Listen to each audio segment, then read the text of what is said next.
Assalamualaikum warahmatullahi wabarakatuh. Perkenalkan saya Nurdiana, NIM 2016300027 dari Prodi Pendidikan Biologi semester 6. Nah, dalam video pembelajaran kali ini, teman-teman akan menyimak tentang sel tumbuhan. So, stay tune ya. Nah, ini adalah gambar sel tumbuhan, di mana terdapat dinding sel, membran sel, plasmodesmata, sitoplasma, vakuola, mitokondria, kloroplas, sitoskeleton, ribosom, badan Golgi, RE. Nah, RE itu terdapat dua, yaitu RE halus dan RE kasar. Lalu nukleus. Di dalam nukleus itu terdapat selaput nukleus, nukleoplasma, kromatin, dan nukleolus. Nah, sekarang kita harus mengetahui struktur dan fungsinya. Yang pertama adalah dinding sel. Dinding sel adalah lapisan terluar dari sel yang melindungi dan membatasi ruang sel untuk berkembang. Dinding sel pada tumbuhan memiliki struktur yang fleksibel, kuat, tetapi terdapat juga lapisan kakunya. Dinding sel terdiri dari dinding primer, sekunder, dan lamela tengah. Dinding sel terbentuk dari selulosa sejenis karbohidrat, pektin, lignin, dan hemiselulosa. Nah, terdapat lamela tengah itu berfungsi sebagai perekat antar dinding sel. Dinding sel berfungsi untuk mempertahankan bentuk sel dan mencegah kekurangan air yang berlebihan. Yang kedua adalah membran sel. Pada dasarnya terdapat tiga komponen penyusun struktur membran sel. Yang pertama adalah lipid membran, yang kedua adalah protein membran, yang ketiga adalah karbohidrat membran. Nah, lipid membran ini mengandung lipid yang bersifat amfipatik. Lipid membran tersusun atas fosfolipid, glikolipid, dan kolesterol. Yang kedua adalah protein membran, di mana protein membran ini tersusun dari protein integral dan protein primer. Lalu yang ketiga yaitu karbohidrat membran. Komponen terakhir ini adalah karbohidrat membran yang terikat secara kovalen. Karbohidrat membran adalah monosakarida dan olisakarida pendek. Nah, membran sel ini juga berfungsi sebagai media transportasi molekul yang bersifat selektif semipermeabel. Yang ketiga adalah nukleus atau inti sel. Nukleus mengandung gen dan mengontrol aktivitas genetik, tempat terjadinya proses replika dan transkrip DNA. Nah, di dalam nukleus ini terdapat membran inti, nukleolus, dan nukleoplasma. Nah, membran inti ini merupakan selaput pembungkus nukleus yang berguna untuk melapisi inti sel. Bagian sel ini mempunyai fungsi untuk melindungi serta memisah organ sel satu dengan organ sel yang lainnya. Membran inti mempunyai pori-pori yang dapat berguna sebagai tempat untuk keluar masuknya molekul. Lalu nukleolus. Nukleolus atau biasa disebut dengan anak inti. Fungsi dari nukleolus ini yaitu sebagai wadah untuk memproduksi ribosom yang memiliki kegunaan untuk memproduksi protein dalam sel. Nukleolus tidak mempunyai selaput pelindung pada bagian luarnya. Lalu nukleoplasma. Nukleoplasma tersusun dari protein, enzim, air, ion, dan asam inti. Dalam nukleoplasma memiliki sifat seperti gel. Ada kromatin atau benang-benang yang dapat menyerap warna serta mempunyai peran penting dalam proses pembelahan sel. Nukleoplasma merupakan cairan kental yang ada di dalam nukleus. Fungsi dari nukleoplasma sendiri yaitu adalah untuk mengolah berbagai enzim. Yang keempat adalah retikulum endoplasma, biasa disebut dengan RE. RE merupakan sebuah organel yang dapat ditemukan pada semua sel eukariotik. RE pada sel tumbuhan menjadi salah satu saluran bagi masuknya protein dalam membran. Selain itu, organel yang satu ini juga diketahui memiliki peran penting pada biosintesis dan penyimpanan lipid. RE terbagi menjadi dua, yaitu RE halus dan RE kasar.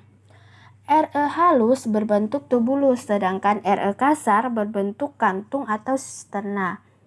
Nah, RNA halus tidak terdapat ribosom, sedangkan RNA kasar terdapat ribosom. RNA halus berfungsi dalam sintesis lipid, metabolisme karbohidrat, dan detoksifikasi obat dan racun. Sedangkan pada RNA kasar berfungsi dalam membuat protein, sekresi, dan membentuk membran sel. Yang kelima adalah ribosom. Ribosom berfungsi untuk sintesis protein tersusun atas rRNA dan protein. Ada dua jenis ribosom, yaitu ribosom bebas dan ribosom terikat. Ribosom bebas berada di sitosol. Protein yang dihasilkan akan digunakan untuk sel itu sendiri, sedangkan pada ribosom terikat melekat pada RNA kasar. Protein yang dihasilkan digunakan untuk struktural atau enzim. Nah, proses kerja ribosom ada dua, yaitu transkripsi dan translasi. Pada transkripsi, proses pencetakan atau penulisan ulang informasi genetik pembuatan protein dari DNA oleh RNA. Lalu pada translasi, mRNA akan masuk ke sitoplasma yang adalah cairan pengisi bagian sel di luar nukleus. Kemudian akan terjadi penerjemahan informasi dari mRNA menjadi asam amino. Yang keenam adalah vakola. Vakola terdiri atas 3 jenis, yaitu vakola makanan, vakola kontraktil yang ditemukan pada protista, dan vakola tumbuhan pusat. Nah, pada sel tumbuhan, khususnya sel parenkim dan kolenkim dewasa memiliki vakola tengah atau vakola sentral yang berukuran besar. Nah, vakola ini dikelilingi membran tonoplas, yaitu selaput pembatas antara vakola sentral dengan sitoplasma dalam sel tumbuhan. Vakola tengah pada tumbuhan terbentuk sebagai akibat pertumbuhan dinding sel lebih cepat dari pertumbuhan sitoplasmanya. Vakola tengah berisi cairan yang disebut cairan sel atau getah sel. Getah ini merupakan larutan pekat yang kaya garam mineral, gula, oksigen, asam organik, karbon dioksida, pigmen, enzim, dan sisa-sisa metabolisme lain. Nah, vakola ini berfungsi untuk menyimpan cadangan senyawa organik, pembuangan sisa metabolik, dan mengandung pigmen warna. Yang ketujuh adalah aparatus Golgi atau biasa dikenal dengan kompleks Golgi atau badan Golgi. Nah, badan Golgi itu terdiri dari berbagai lapis ruangan yang ditutupi oleh membran. Dalam hal tersebut terdapat dua bagian, yaitu bagian cis yaitu penerima, dan bagian trans itu pengirim. Nah, bagian cis ini memiliki fungsi sebagai penerima vesikel yang pada umumnya berasal dari RNA kasar. Vesikel ini nanti akan diserap ke ruangan di dalam kompleks Golgi atau badan Golgi, di mana isi dari vesikel tersebut nantinya akan diproses sedemikian rupa agar dapat mengalami penyempurnaan dan lain sebagainya. Yang kedelapan adalah kloroplas. Seperti di gambar terdapat membran dalam, membran luar, tilakoid, stroma, grana, dan lamela. Nah, dalam kloroplas memiliki kandungan yang mengandung pigmen fotosintesis sehingga tumbuhan dapat melangsungkan fotosintesis. Jadi, bisa dibilang fungsi kloroplas yang sangat penting adalah membantu proses berlangsungnya fotosintesis. Hal inilah yang membuat tumbuhan dijuluki sebagai produsen karena mampu menghasilkan makanannya sendiri. Yang kesembilan adalah mitokondria. Nah, struktur pada mitokondria ini seperti gambar yang sudah ditampilkan. Adanya partikel ATP sintesis, ruang antar membran, matriks, krista, ribosom, granula, DNA mitokondria, membran luar, dan membran dalam. Nah, mitokondria berfungsi untuk tempat respirasi seluler. Respirasi terbagi menjadi dua berdasarkan kebutuhan oksigennya. Yang pertama itu adalah aerobik dan anaerobik. Nah, aerobik ini adalah memerlukan oksigen dengan bebas, sedangkan anaerobik itu tidak memerlukan oksigen sama sekali. Nah, adapun tahapan respirasi tersebut ialah glikolisis, lalu sitoplasma, lalu pembentukan asetil koenzim asetat A, lalu siklus Krebs, dan yang terakhir transport elektron. Yang ke-10 adalah sitoskeleton. Nah, filamen penyusun sitoskeleton dapat dilihat pada gambar. Filamen penyusun sitoskeleton ada 3, yaitu mikrotubulus, mikrofilamen, dan filamen intermediate. Nah, mikrotubulus adalah rantai protein yang tersusun atas bola-bola tubuli yang membentuk spiral berlubang dengan diameter sekitar 25 nanometer. Molekul tubulin tersebut merupakan polipeptida globuler. Mikrotubulus juga dapat membentuk organel sitoplasma seperti sentriol, silia, dan flagella. Nah, lalu yang kedua, mikrofilamen atau filamen aktin. Mikrofilamen atau filamen aktin. Mikrofilamen tersusun atas rantai ganda protein yang saling berhubungan dan tipis.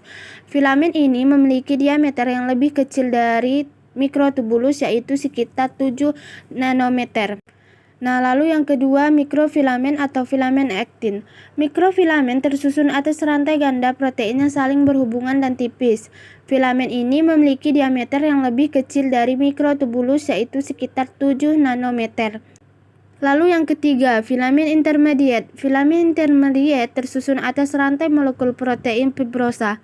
Rantai molekul tersebut berbentuk untayan yang saling berpilin dan padat dengan diameter 8 hingga 10 nanometer.